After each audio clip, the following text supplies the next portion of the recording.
Assalamu alaikum görөрman. Murdagı reportajlarыбызды eski parktan berçilik. Azır mına жаңы salınıp atkan parktan bereli dep atayın geldik. Жерде Сооронбай Жээнбековдун учурунда башталды эле Суракматов мэр болуп турганда. Анан канча жыл болду? Азыр жанданып кайрадан салып атышат эми. Ушул жаңы парк тезирээк бүтүп, биякта Азербайжандар салып атат, Гейдер Алиев атындагы. Болсун дейле. Эми кичине саясий окуу айталчы дегенде темабызды баштардын алдында. Мына дүйнө коогалаң болуп турат. Орус менен Украин былчылдашып атат, эки бир тууган. Эми мен Вангадан окудум эле кезинде. Ушул орустар менен украиндар согушат, анан украиндар жеңишке жетет. Эми Вангага мен Кудайга ишенген кишимин. Бирок бул согуштун арты кандай болот, өтө бүдөмүк болуп калды. Путин да кайра тартпай турган болуп калды. Өтө кыйын акыбал, кыргын болуп атат. Эми ушул арты кайрылуу болуп тез бүтсө экен деп Кудайдан тилейли туугандар. Болбосо биздин баардык маселебиздин баары Орусияга байланышкан өзү. Жашообуздун, келечегибиздин баардыгы Россияга байланышкан да. Анан эми ушул жакшылыгын тилеп, тезирээк согуш башылып, тезирээк бир калыбына келсин, тынчтык болсун деп тилейли. Анан кийин эми мындай. Мына дүйнө коогалаң болуп атат дегеним кечөө мына Афганстандын талибандары билдирүү жасап атат. Тажик туугандарга эскертүү берип атат. Эгерде ушинтип эле бизге кийлигише берсеңер, бир жумада таш талканыңар чыгарабыз дегендей айтып атат да. Кудай сактасын дейли. Андан ары Тайвандын жээктеринде Кытайдын улуу ажыдар, Кытайдын танкалары, кемелери пайда болуп атат. Бул дагы кыйын. Америка болсо ар жактан, бер жактан, Улам океандын ар жагынан, бер жагынан келип чабыттап атат. Дүйнө коогалаң, эми биз тынчтыкты тилейбиз. Тынчтыктан өткөн байлыгыбыз, эркиндик жана тынчтык. Андан калганы кара жерге кирсин боло турган оокаттар. Анан өзүбүздүн жаңылыктарга келсек, кечөө атактуу Өмүрбек Текебаевди интернеттен көрдүм. Ал Германиядан, Саксониядан репортаж берип атат. Өмүрбек мырза жакшы салып аткан окшойт, келбети жакшы болсун дейли. Кара көз айнекти тагынып алып, ошол жерде кыргыздар келгиле бияка, силерге жакшы көп жумуштар бар экен бул жерде. Эл асайып аттыр. Анан тиги бу билим алгыла, буяктан келип үйрөнгүлө, эмкизиле ушундай деп жайбаракат жакшы сүйлөп атат. Баягы Текебаев дайыма шайдоот тез чыгып сүйлөгөн Текебаев негедир жайбаракат. Карбалас досумдун Бакиров эл акыны Карбалас досумдун ырындай тереседе булуттарды кайтарып отурасың, эки эттен май таам дегендей жакшы Текебаев. Анан ошолорду карап күлкүм келет. Мына кыйкырчаак баатырларга элчилик ишти берип койгондо тынчып эле калышты. Же алар кандай элчилик кылып атканын өзү ким билет, канча инвестор тартып келип атканын. Азымбек, атактуу Азымбек баатыр Малайзияда жүрөт, дайыны жок. Ак үйдүн алдына өкүрүп бакырып, эсил кайран маданият өлдү деп кыйкырып аткан Садык иним жок, Эйфелиянын кай жеринде жүрөт. Булар бизге, мамлекетке пайда келтирип атабы, жокпу билбейм. Ошондон улам бу президентке да сунуш айтат элем да, ушуларга жана кыйкырчактардын баарын эле кызмат берип койсо, эң туура кылган. Ошолордун ким экени билинет экен өзү. Кыйкырбай эле мына азыркы Жээнбеков Равшан, Клара Сооронкуловага, Адакан Мадумаровго бир чоң жумуш берсе таң көрүп. Ошо берип койсо деле ушулар күчүн көрсөтүп анан биргесип иштеген. Ушундай да эми биз тартышы ушу болбогон. Албетте оппозиция керек, бирок оппозиция бир маданияттуу түрдө программасы менен элди ынандырып, элди ээрчи турган программаны айтса жакшы болор эле. Анан кайсы бир саясий шоолорго илгертен эле биздики ошондой болуп атпайбы? Шоолор. Анан эртең менен мына паркта келатсам, таң атпай келип отурат жарыктык киши, дайыма Марияжы деген 80ден өтүп калган эжебиз бар. Мугалим болуп жүргөн киши экен кезинде. Өй дүйшөм бергел дейт. Кайрылсам, мына Атамбаев түрмөдө өлгөнү калыптыр. Ошону чыгартып койбойсуңарбы? кайрылуу жазбайсыңбы дейт. О жарыктык менин колуман келеби ал Атамбаевди чыгарыш. Менден көрөк сиз мына эне катары меримиңизди төгүп, таягыңызды көтөрүп алып, Садыр Жапаровго кайрылбайсызбы? Мен экран сунайын сизге десем, жок, сен айт, сен эми айтып жүрбөйсүңбү дейт. Анан мен күлкүм келди. Кыргыздын өлөсөлүү кемпири да ушу чок кармагысы келбейт да. Бирөөнүн колу менен чок кармагысы келет. Бирөөнү түртөт. Анан кийин эми Атамбаев, ой эже дедим эми Атамбаев чыкса эле эртең форумга келип алат экен, эми ошон үчүн жата турсун деп атат го азыркы бийлик. Эми азыркы бийлик деле ошо түрмөдөн келген. Эми Атамбаев түрмөдө эле курап кеткеним мен көзүм жетпейт. А жерде деле Атамбаев сүйлөп атпайбы? Эми түрмөнүн бетин ары кылсын дейли. Ошондой биздин жалпы акыбалыбыз, жалпы коогалуу кырдаалда жашап атканыбыз, биз эмес бүткүл дүйнө коогалуу акыбалда жашап аткан. Ошол тынчтанат. Эми Кудайдан тилейли тынчтыкты.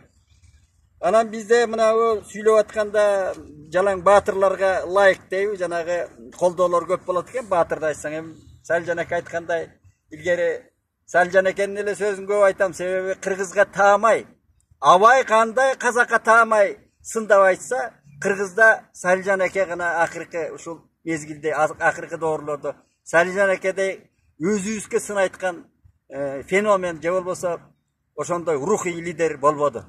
Салжан эке ушу таамай какшык менен бизди мына шилиге чабылган камчыдай ушу сындарды айтчу да, жарыктык киши, ушу күйгөнүнөн.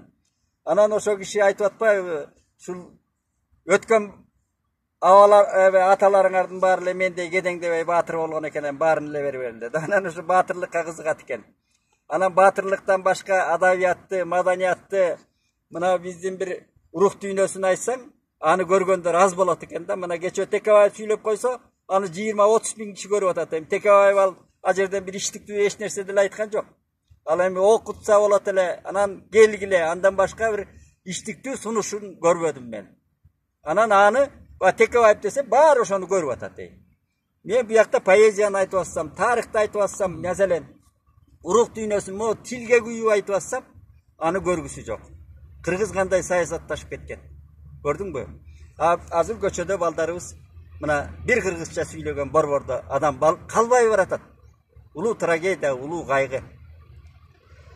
Кош дебеми сураныч боюнча мына Эсенгул Баатырды айтып бериңиз дейт. Эсенгул Баатыр эми кадимки Ормонхандын чоң атасы, Ормонхандын атасы Ниязбек, Ниязбектин атасы Эсенгул Баатыр. Эсенгул Баатырдын чоң Баатыр деген жандоочу аты болгон, кличкасы. Ачын эле чоң Баатыр болгон. Ал кадимки Болот бийдин баласы, Болот бий, Темир бий. Анан Болот Темир, а дегенде Темирге келгенде Санчы сынчы. Анан Темир анча көңүл сүнбөгөндө Болот бийге келип Санчы сынчы деген өткөн. Санчы сынчы кийин Мамбет сынчы, анан эмне сынчыдар өткөн, бирок ошол школа сыяктуу, мектеп сыяктуу болгон үчүн баарын эле сынчыларды Санчы сынчы деп аталып тарыхта калды. Ал сынчылар кимди сындаган? Жерди сындаган, элди сындаган, эрди сындаган. Анан күлүк атты сындаган да. Мына жылкы жаныбарды сындаган. Ошол Санчы сынчы Болот бийге келип, анан балдарын көрсөтүп Болот бий, аны беш күрөң деп, буларың саба бошотконго башка жарабайт, өзүң окшогон бир эл башкара турган тукум калтыр деп, анан ошондон анан жана Таалеке Зайыпты таап, көч көчүрүп туруп анан Таалеке жесирди алып берген. Анан Таалеке таркылдак деп эмеде калбады, бул Санжырада калды, орой сөз. Ал өзү таркылдап сүйлөгөн мындай эркек мүнөз аял экен, мындай этек жеңин үсө баскан дегендей. Анан ошол кишиден анан кадимки Эсенгул Баатыр төрөлгөн да. Эсенгул Баатыр чоң Баатыр деп айтылгандай, мына санжырачылардан эми канча сапыртма санжырачылардын көп айтат, ушу Манастан кийинки ошо Кыргызда ошондой даңазалуу Баатыр ушу Эсенгул Баатыр болгон деп. Эсенгул чоң Баатыр. Эсенгул Баатыр жоого чыкканда жигиттерин силер жылкы айдап кете бергиле деп, анан жоонун өзү гана бетте чөкен. Ошол Эсенгулдун келбетин, Эсенгулдун сүрүн көрүп анча-мынча жоо даап кол салат эмес экен да. Ушундай баатырлыгына дейт. Анан эми мунун төрөлүшү жөнүндө да кызык да, ар кандай апыртып айта берет. Ошол санжырачылардын айткандарын ортого келтирсең, бул Таалеке Зайып төрөгөндө, а дегенде жатын чайкар деп бир ул төрөсө керек. Андан кийин анан ат качырбас боз айгыр, баш койкоң деп Эсенгул Баатыр жарык дүйнөгө келген экен. Ошо бешикте жаткан кезинде göç ayıl göçüp anan jana uluu aybiçe günülük kılıp anan Azobe mingiçbeydi albatta. Azobe beyni jeleden karmatıp ele anan talekege mingisi anan balasını öz alıp kelet dep taşlap koyup tur anan bey ayagı yürün eçip zangırap toktobay anan beşikten albay anan taşlap bizge keregi jok balagın mega da keregi jok dep ayagı taleke taşlap jurtka taşlap kete berip anan ertesi izdep kelip anan tabышса anın kançası жалган kançası için arkara emizip atkan bolat eken oşa beşikte jatkan Esengul Naris'te Esengul'du anan atı başka eken oşondan ta aparganda anan bolotpi bul esen kaldı bul jön balamas eken dep anan Esengul dep koyup oşondan Esengul'dun dаңкы ketken keyin anan atasının jolun aşkere baskan Esengul'dun da bir mıktı erdigi deyli işmerdigi Abılay Han Kırgızları çapkanda Esengul kol jıynap kelgiçekte Abılay gayra tartıp ketken eken oşondan janagı Tülöberdi Batırdı elçilikке jönötkön. Mına çoң Esengul'dun akılmandığı da oş jerde jatat. Anan Tülöberdi barıp emal barıp pılçıldaşıp артынан жоо менен согушканда кырылат эле, алар да кырылат эле. Анан эме болоор болуптур деп анан ушул Tülöberdi абабызды жибергенде анан Tülöberdi айлекерлик менен акылмандык менен анан Байтиктин чоң атасы Tülöberdi канча жерлерди Абылайдан alıp sözdün jүйөсүнө жыгып туруp анан ошол жерлер бизге калган жерлер ошо биз туруп аткан жерлер анан кийин дагы бир эрдиги Esengul Батырдын мынабу Уйсун касагы деп коет Уйсун уруусундан Бердикожо касык моюн Бердикожо деген болгон экен кыргызга көп бүлүк салган киши да Абылайдын да тилин албай анан Абылай айтыптыр өзүңөр билгиле эми мага тил албай койт деп анан ошол Esengul азганакта кол менен барып Бердикожонун могу илeenин аягында ошол Бердикожону күздөөдө жатканда айылынан барып өзүн жалгыз түн ичинде ийин басып туруп анан Esengul'ду жайлаган. Ошондо айтканда элине кыйкырып, "Ай, биз силерге каз эмеспиз. Мына Бердикожо үчүн келдик эле, Бердикожону өлтүрдүк" деп анан бастырып кеткен экен. Мына Esengul'дун ошондой эл журтка жазаган эрдиги. Esengul'дун мына мен Алматыга кесинде барып, Медео деген тоосуна чыга коюп, автокырсыкка учураганбыз. Ошондо bir Nayman çaldın үйüne jattık ele. Oşo Koruk'ta iştegen aksakal eken Nayman urusundan eken özü kadimki Çingiz Han'ın doğrudan beri gelatkan. Bizde de Naymanlar var o tertigi Batken tarafta. Uşul Nayman aksakal Adil aksakal maga aytıp berdele de. Bunu aranarda var mı dedi bayağı ança mınça jarakat alıp anan oşol emege jattık da tigi Koruk'tun içindeki aksakalın үйüne tünödük. Anan maşinebizde sınıp anan ошол Adil Aksakal abdan sanjara çıkış eken ökөөбүз ana taң atkıça uktабай сүйлөшкөнбүз. Anan aytıp kaldı. Sarbagыш urusунан бар бараңарда dedi. Anan бирөө уктап аткан, мен бар тигине уктап атат десем, силерди Esengul Батырдын арбагы колдогон турбайбы деп айтканда. Көрсө ошол Алматы, 3 Алматы илеге чейинки жерлер Esengul коргоп жүргөн жерлер экен. Биздин жерлер экен көрсө. Көрдүңбү канча жерди алдырганбыз. Кийин булар орустар Верный деген Алматыга шаар салып, анан алып койгонда Ümmet Alı'nı kol koydurup durup. Ormonun Ümmet Alı'sın. Al öşünçe söz. Esengul'dun dаңкы ошондой. Andan hem bu Alınbek Tatkan'ı surap atışat. Alınbek Tatkan abdan köp yazıldı. Bu kişi mınday tamaşa menen aytkanda Kurmanjan Tatkan'dın güyösü. Negedir giyin sahnada mına sayasatda Kurmanjan Tatka köp aytılıp Alınbek Tatka köp aytılbay kaldı degen söz var da. Alınbek Tatka emni üçün köp aytılbaydı. Alınbek Tatka tarihti bilgenlerin esinde. Alınbek Tatkan'ın atası Hasan Bey, andan Şamurza, anam bargı, anam barı, anan arılap bargandan Adigine'den çıkarttı. Adigine tagay bir tuğan. Oşol Alınbek Tatkan'ın atası Hasan Bey, al bilgili kişi olgan, özü savatlı kişi olgan eken moldu. Anan al oşo gesteli alay çölkömünde, büyüttüge Kaşgar'dan mınavı Jibek yolu alay arqılı ötkün. Hasan Bey oşol yoldordu teylep turgan. Köp eline жақшылык кылган. Айрыкча мына гүлүк аттар, даңктуу гүлүк аттар болгон. Акжал гүлүгү деген миңдеген жылкылардын байгесин алып кетип турган. Асан бийдин казынасын толтуруп. Андан анан Алынбек Татка. Алынбек Татка 1800-жылдары төрөлүп атат. Ошондон анан жаш кесинен атасы ошол саясатка азыркы тил менен айтканда аралашып, анан Кокон хандыгы ошол түптөлүп, ошондон анан Кокон хандыгы оожалып çoң мамлекет болгондо Кокон хандыгы bu Kaşgar'dan, Çıgış Türkistan'dan Aral Dengizine çeyinki, buyagı Sararka Kazagı, Arka Kırgız'ı büt oşo çölkömdü eylep turgan çoğun imperiallık dengedegi mamleket bolgon кезинде.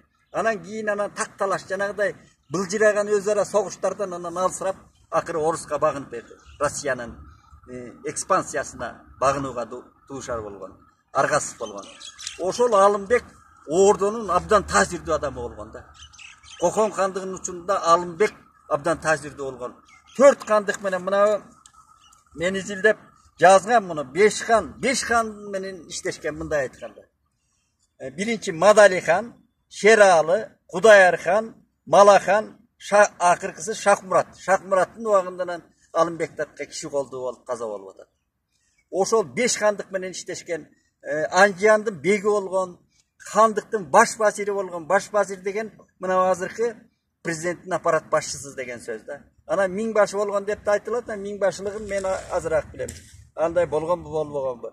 Anan uzun sözün kızıkası Alınbek emi köp abdan işmerdigi mıktı olgan Alınbek'ten. Mına Oşko ayrıkça, Oş şaarı, Oşo kezdе Oş şaarı var. Oş şaarına köp medreselerdi saldırgan. Akbuğraga köp köprölördi saldırgan. Dıykançılık kanaldardı saldırgan, arıktardı çıkartkan. Abdan çoğun işi olgan bu kişi. Alınbek'tin sayasatı abdan çoğun bolgan. Anan giyin anan Alınbek 60'a çıkıp 1863 yılı kaza olup atat bu kişi. Oşol 60. yılları Kokondun armiyası, Kokondun kolu gelip bana uzun ağaçta kadimki Kazaktın Nursultan Nazarbayev törölgön aymakta Almatıga jetpey uzun ağaçtan Oruslar arjagı Sibirde alıp anan Kazak çölkömünü alıp Orus berilep kelatkandan o Kokon kandığı o yerden Orustun toktatobuz dep çoğun salgılaş bolgon. Anan Kokon kandığının kolun Taşkenttin begi Kanat Şah degen başkarıp kelgen dep atat. Kanat Şah Tajik bolgon dep aytılат. Bir jagынан Türk bolgon dep aytılат. A Kırgızdın kolun, Kokonga başı gen Tüştük Kırgızstandın kolun Alınbek Tatqa Anjiyandın beg eken, oşol Alınbek Tatqa başkarıp kelgen. Je başbaziri bolgon bu. Anan oşol mına Alabel arkulu, Töaşu arkulu gelip Karabalta menen. Anan bu жерden Soltonun Jangaraç bi, Tınay Sarbağışından Jantay Batır, şular tosup algan. Akbosu mına Jılamıştın boyuna Akbosu itigip Agorgo götörüp tosup algan dep atışat. Anan orman bolgon deyt, orman jok. Orman ötüp ketken mezgilerde. Anan gelip anan bular anan gengeşet. Anan o Jangaraç bi, kadimki Jantay Batırlar Orustu bilet de, Orustun kuvatın bilet. Anan alar Alınbek'e ay tuğanım sen Oruska tiyişpe.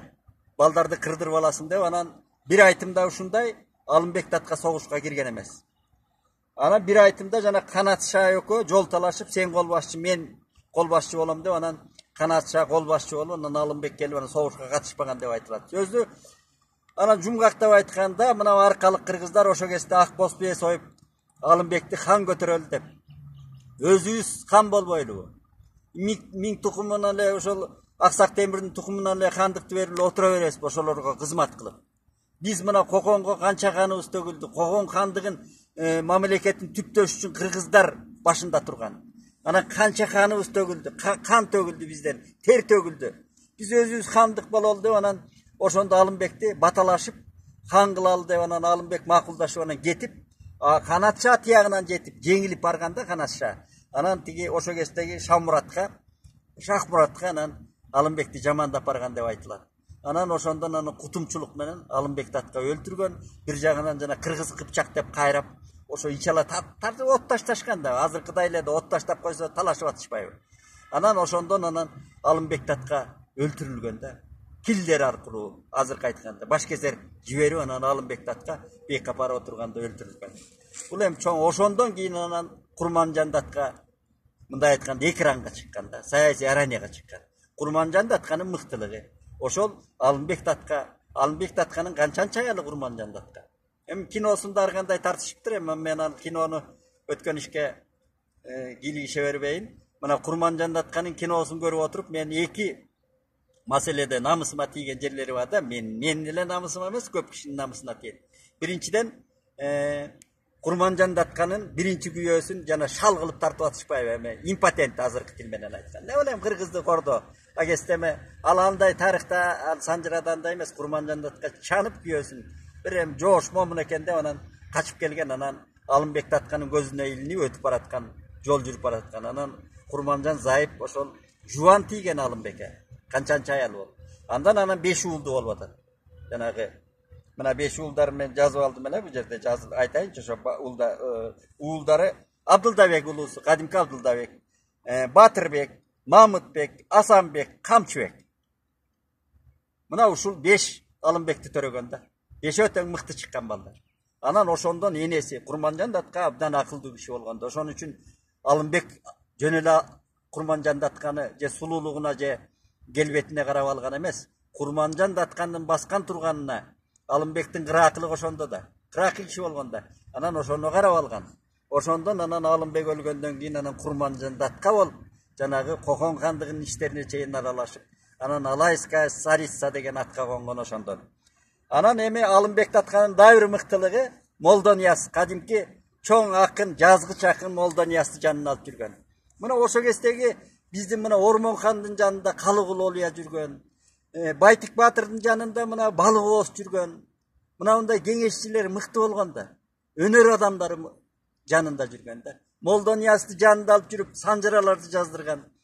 Эми ошол азыркы бийликте эле ушул албетте мына белгилүү жазуучулар, белгилүү мыкты көркөм өнөрдүн ишмерлери жүрөт го. Ушулардан жанын алып жүрбөйбү дейм да. Ошолор эл аралык дервиш болуп, өнөр адамы өзү дервиш болот. Эл арасында жүрөт. Ал укпаганды угат. Ал кайырчы менен да сүйлөшө алат. Өнөр адамынын артыкчылыгы ошондо. Ал бой көтөрбөйт. Хан менен да, бек менен да, кайырчы менен да сүйлөшө алат. Мына Абылай хандын жанында жүргөн Букар жырабы маселен. Жалаң бийик деңгээлдеги өнөр адамдар болгондо. Анан да Алымбек Татка өтүп кетти. Мен bir кыялданып аңгемелер топтомун жаздым элем. Тетиги Манас атабыздагы бабабыз мына Кытайга хан боло коем деп четпежди чаап, ошо жерден анан жарадар болуп келип өлүп атат. Барысбек бабабыз дагы ошол чыккынчылыктан көкмөндү ашып жоосу келип капилет басып андан өлүп атат. Мына кийинки тарыхта калган Мухамбет кыргыз дагы ушул такталаштан анан киши колдуу болуп өлүп атат. Ормон хан киши болду болуп, Алымбек Татка. Алымбек Татка ушу хандыкка аярлык менен, тактика менен жетип алганда деп кыялданган да. Ошо Кокон хандыгы болобу, Анжан хандыгы болобу алып калганда, баары бир орустун экспансиясы келатканда. Орустар басып келаткан, орустарга өтмөк, бирок кыргыз хандыгы катары өтөт беле деген кыялымда. Анда көп жерлер бизге чийилип, ошо кыргыз хандыгы ошондо эле республикалык аймак болуп, чийилип, территориясы мындан да кенен болмок. Биздин жерлерде. Фергананын көп жери биздин кыргыздын каны сөгүп жаткан жерлер. Тери төгүлгөн жерлер. Каны төгүлгөн жерлер. Аны кой эми кийинки кезде эле канча жерлерибизди алдырдык. Бул эми абдан трагедия, кейиштүү да. Эми биягын Кудай куткулсун дейли, биягын ынтымак берсин дейли. Мына дүйнөнүн коогасы базаңдап bir tınçlık olsun de Kuday'dan dileğiyle kıskaça şunday.